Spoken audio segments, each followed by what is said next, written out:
পশ্চিমবঙ্গ প্রদেশ ভারতীয় জনতা পার্টির পক্ষ থেকে এবং আমার পক্ষ থেকে সুপ্রভাত জানিয়ে আজকের এই গুরুত্বপূর্ণ সাংবাদিক সম্মেলনে আমি বিষয়বস্তু সম্পর্কে যা আমাদের সম্মানীয় প্রধান মুখপাত্র ইতিমধ্যে বলেছেন সেটাকে একটু বিস্তারিত আকারে বলার চেষ্টা করব। প্রথমেই আমি ধন্যবাদ জানাই আমার সঙ্গে থাকা ভারতীয় জনতা পার্টির সাধারণ সম্পাদিকা প্রাক্তন সাংসদ লড়াকু নেত্রী শ্রীমতী লকেট চট্টোপাধ্যায়, আরেক সাধারণ সম্পাদিকা আরেক নেত্রী আমাদের দলের লড়াকু নেত্রী শ্রীমতী শশী অগ্নিহোত্রী, সহসভানেত্রী বোন তনুজা চক্রবর্তী মহোদয়া, আমাদের প্রধান মুখপাত্র অ্যাডভোকেট দেবজিৎ সরকার, আমাদের মিডিয়ার যিনি দায়িত্বে রয়েছেন বিশিষ্ট শিক্ষাবিদ অধ্যাপক ডক্টর বিমল শঙ্কর নন্দ এবং এই রাজারহাট নিউ টাউনের স্থানীয় বিধায়ক, যাকে আমি সব জায়গায় বলি নেতা নয় কর্মী, পীযূষ কানোডিয়া। আমরা আজকে মিলিত হয়েছি বিশ্বের সর্বশ্রেষ্ঠ লোকপ্রিয় জনপ্রিয় নেতা, আমাদের দেশের 140 কোটি মানুষের গর্বের এবং হৃদয়ের প্রধানমন্ত্রী শ্রী নরেন্দ্র দামোদর দাস মোদী, যিনি অতীতের সব রেকর্ড ভেঙে দিয়ে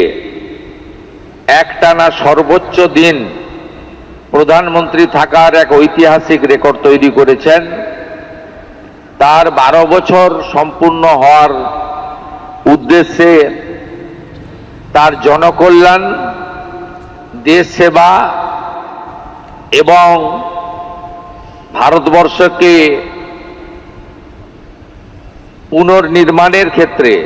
যে অগ্রণী ভূমিকা তিনি রেখেছেন সে বিষয়ে উল্লেখ করার জন্য শুধুমাত্র 12 বছর পূরণ নয়, যিনি নিজেকে প্রধানমন্ত্রী হিসেবে বলতে ভালোবাসেন না, প্রধান সেবক হিসেবে বলতে ভালোবাসেন, সেই মাননীয় প্রধানমন্ত্রী তার মুখ্যমন্ত্রী এবং প্রধানমন্ত্রী হিসেবেও এই বছর অক্টোবর মাসে 25 বছর পূর্ণ করবেন। স্বাভাবিকভাবে যিনি নিজেকে প্রধান সেবক হিসেবে দেশের জন্য তিনি তার পুরো জীবনের একটা বিরাট অংশ দেশের জন্য তিনি কাজ করে চলেছেন, তাকে আমরা সবাই শ্রদ্ধা জানাই, প্রণাম জানাই এবং সকলে তার দীর্ঘায়ু কামনা করি। এই 12 বর্ষের মূল আধারই ছিল এনডিএ তথা বিজেপি সরকারের তথা মাননীয় মোদীজির নেতৃত্বে সরকারের লোকসেবা, সশক্তিকরণ, রাষ্ট্র নির্মাণ, রাষ্ট্র প্রথম, বিরাসত ভি বিকাশ ভি, অর্থাৎ ভারতবর্ষের যে বিরাসত, যে ঐতিহ্য তাকেও ধরে রাখা, এগিয়ে নিয়ে যাওয়া এবং তার সঙ্গে প্রগতি এবং বিকাশ সেটাকেও অগ্রাধিকারের ভিত্তিতে নিয়ে যাওয়া। আমরা যদি রাষ্ট্র নির্মাণ এবং রাষ্ট্রকে এগিয়ে নিয়ে যাওয়ার ক্ষেত্রে তার যোগদান, অবদান এবং কৃতিত্বকে সামনে তুলে ধরি, তাহলে দেখবেন অসংখ্য উদাহরণ আমাদের সামনে রয়েছে। আমরা একটু আগে একটি ছোট্ট প্রদর্শনীর উদ্বোধন করেছি। এই প্রদর্শনীতে ওনার সমস্ত জনহিতকর, জনকল্যাণমূলক কাজ যা বিশ্বাস, উন্নয়ন এবং জনকল্যাণের ভিত্তির উপরে দাঁড়িয়ে আছে, তার সবটা দিতে গেলে আমাদের বড় মাঠে যেতে হবে। তার মধ্যেও যে উল্লেখযোগ্য বিষয়গুলো তিনি ভারতবর্ষে করেছেন সেটা পরিকাঠামোগত উন্নয়নে হতে পারে, জাতীয় সড়ক নির্মাণে হতে পারে,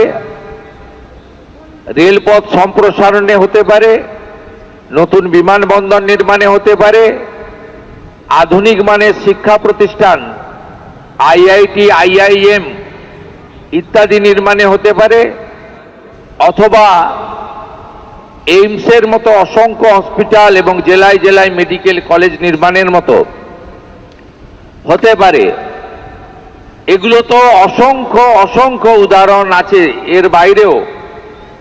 পণ্ডিত দীনদয়াল উপাধ্যায়ের যে একাত্ম মানববাদ, তাকে প্রকৃতপক্ষে কার্যকর করার কাজ মাননীয় প্রধানমন্ত্রী করেছেন। তার সময়কালে বিশেষ করে নারী শক্তি বন্ধন, লাখপতি দিদি থেকে শুরু করে তার যে মূল 5টি উন্নয়নমূলক কাজ তিনি করেছিলেন,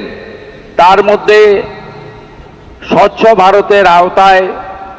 দেশব্যাপী 14 কোটি শৌচালয় নির্মাণ, যা আমাদের মা বোন দিদিদের লজ্জা নিবারণের ক্ষেত্রে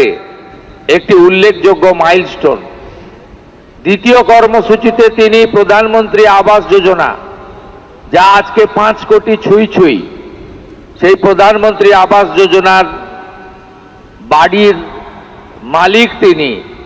আমাদের মা বোন দিদিদের করেছেন। অর্থাৎ সরকার বা পঞ্চায়েতের সঙ্গে আবাস যোজনার এগ্রিমেন্ট ওই বাড়ির যিনি সিনিয়র মহিলা তার সঙ্গে হয়েছে, এটাও একটা উল্লেখযোগ্য দিক।